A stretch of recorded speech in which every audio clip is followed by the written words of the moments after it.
Você já se perguntou qual que é o melhor contrato futuro de DI para se analisar para poder operar mini dólar futuro? Essa é uma dúvida muito comum no mercado e não deveria ser, e ela é a prova viva de que 99% de todo o varejo, os traders de varejo realmente perdem dinheiro. Mas antes de responder essa pergunta, você precisa entender o que são os DIs. O DI basicamente é um derivativo, ele deriva da taxa CDI por conta de uma anomalia, ela é negociada um pouco abaixo da taxa Selic. E o CDI é uma taxa usada no mercado interbancário que os bancos usam para cobrar empréstimos entre si. O nome técnico do DI é até um palavrão, vou ler aqui para vocês. É futuro médio de depósitos interfinanceiros de um dia. Meu, é um super palavrão isso daqui. Mas esse super palavrão responde muito bem o que é o DI. O dólar futuro tem apenas um vértice que concentra suas negociações. Tem outros vértices, só que não tem tantas negociações assim. A gente tem aqui o dólar futuro de fevereiro, que é o que mais está sendo negociado. Mas a gente também tem o dólar futuro de março, de abril, só que não tem tantas negociações assim. Ou seja, ele tem os outros vértices, só que não tem tanta liquidez. A liquidez do dólar se concentra no vértice atual. Já o DI é o contrário. Ele também tem muitos vértices. O F22, 23, 24 tem vários vértices que são negociados. E todos os vértices do DI têm uma liquidez linda, maravilhosa. E os DIs a gente tem desde o contrato de um mês do DI até o contrato para daqui a 8 anos, que é o DI 1F33. E todos os vértices têm uma liquidez brutal. É maravilhoso. Tanto que o mercado de juros no Brasil é o mercado mais negociado da Bolsa de Valores em relação ao volume. É o 0,1. Quando a gente fala de juros, quando a gente fala de curva no mercado financeiro, pense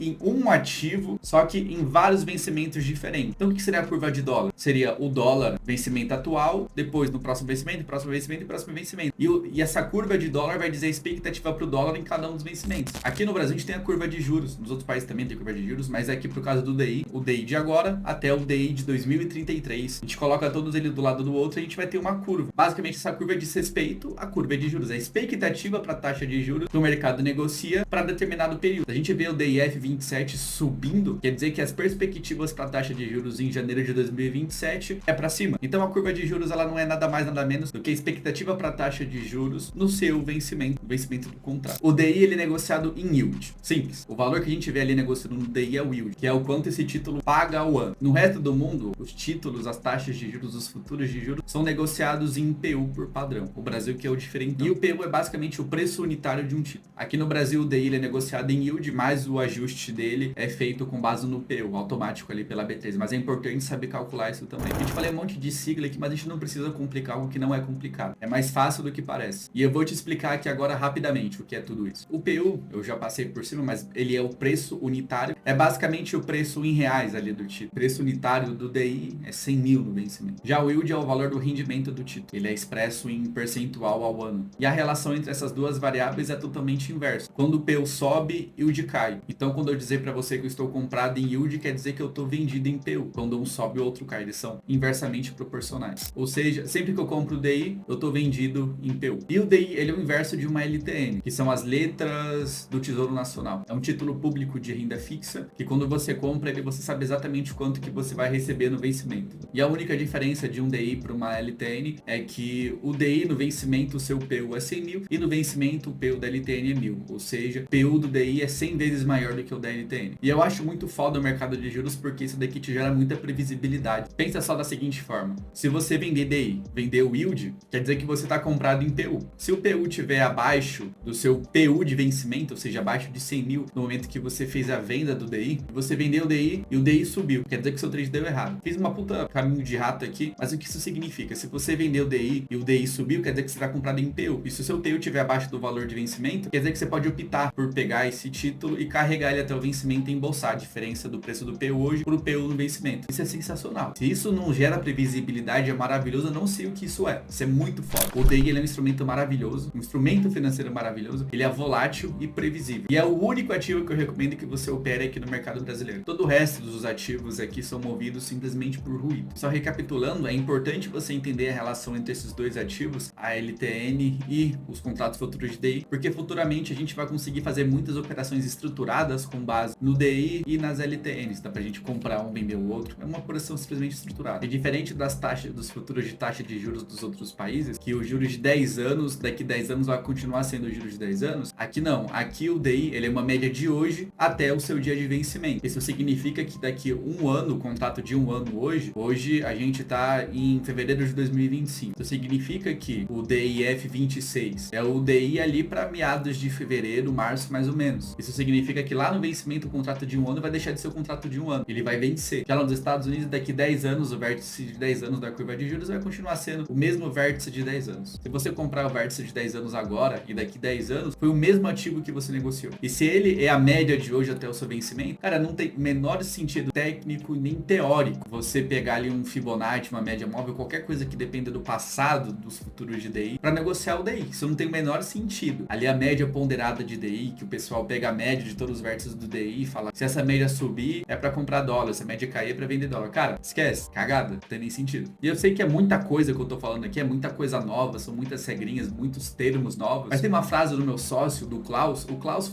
é o maior trader de renda fixa que eu já conheci. Ele fala aqui, quanto mais complexo é de se operar o mercado, mais alfa tem ali para você extrair. Mercados complexos de se operar te dão muito mais recursos, te dá muito mais alfa, coloca muito mais dinheiro no seu bolso, porque tem poucas pessoas explorando ali. No mercado de juros não tem ninguém perdido lá. Ou você sabe o que tá fazendo, ou você sabe, não tem meio termo. Diferente do mini índice, mini dólar e sei lá o que o povo tá tudo perdido ali, não sabe nem o que é o ativo que estão operando, ficam brincando ali naqueles ativos como se fosse um super cassino. Aqui no mercado de juros não, é diferente. E o mercado de juros só anda quando tiver motivo para andar. O varejo começou a comprar a narrativa de que o mercado de mini dólar, de mini índice é 100% calculado. Mas cara, isso é uma super mentira. O mercado de juros que é calculado. E aqui todo mundo tem medo de operar. Vocês têm medo de operar porque não tem maturidade, nem a capacidade de se dedicar a um estudo para fazer uma parada complexa. Vocês querem resultados rápidos e instantâneos. E se você tem esse perfil que eu acabei de falar, agora eu recomendo que você saia do mercado. Na verdade, pode continuar. Continua aqui no mercado. No longo prazo, pela seleção natural, o mercado vai tirar você dele. Por mais você queira ou não. Se você não se profissionalizar e parar de buscar essas formas simples e idiotas para geração de recursos no mercado, cara, você só vai se foder no longo prazo, tá? O problema das pessoas é que vocês buscam soluções simples para problemas complexos e ainda pagando barato. Você quer pagar R$100 num curso e você quer que esse curso de R$100 solucione o maior problema de todos, que é não conseguir prever o que o mercado vai fazer. Se você se enquadra nesse perfil, no longo prazo você tá fudido aqui no mercado. Simplesmente isso. E você não encontra ninguém falando sobre isso aqui na internet, porque todo mundo que vende treinamento aqui dentro não tem paciência e nem saco de estudar e entender como que o mercado de juros funciona. Mas pegar a curva de juros e mandar você comprar dólar quando o juros sobe, todo mundo faz isso. Isso é simples. Isso é fácil de vender. E todo mundo acredita. Você não encontra ninguém falando sobre juros aqui na internet, salvo algumas exceções, mas a grande maioria não fala, porque não tem nem ideia do que tá acontecendo aqui no mercado. O pessoal ensina você a comprar dólar quando o DIF 28 sobe, mas não sabe nem o que tá acontecendo ali, não sabe nem o que impacta o F28 para fazer ele subir. Existe um fetiche muito grande pela curva de juros no mercado brasileiro, principalmente pelo varejo. O varejo tem a mania de gourmetizar tudo que tem aqui dentro do mercado. Criaram um fetiche pela curva de juros que nem deveria existir. Se você fica igual um otário ali acompanhando a taxa de juros para ver quando ela sobe para posteriormente vir comprar mini dólar futuro, cara, eu sinto muito te dizer, mas a seleção natural vai fazer o trabalho dela. Ela vai tirar você do mercado porque você tá fazendo uma grande cagada. Uma hora ou outra pode acontecer do DI subir, o dólar subir, mas na média, quando essas correlações quebram, quando dá errado, é aqui que você se fode, é aqui que dá a cagada. As correlações, elas são falhas, mentirosas e mudam a todo momento. Você sabia que existe uma correlação positiva entre a quantidade de bolas azuis fabricadas na China e a quantidade de crianças com câncer na Tailândia? E o que você quer dizer? Quer dizer alguma coisa? Não quer dizer porra nenhuma. Então você ficar esperando o DI subir para comprar dólar é a mesma coisa que olhar para essa correlação. Ficar olhando para a quantidade de bolas fabricadas azuis na China para tentar prever a quantidade de crianças com câncer nas Filipinas, na Tailândia, seja lá onde for. Não tem sentido prático nem teórico. E se você ainda ficar dando soco em ponta de faca, esperando o DI subir para comprar o dólar, cara, sinto muito te dizer, mas você vai fazer parte daquela estatística da CVM que diz que 99% de todos os traders perdem dinheiro. Eu vi esses dias alguém dizendo que, aquela pesquisa tá errada porque se fosse em ações seria diferente, mas não.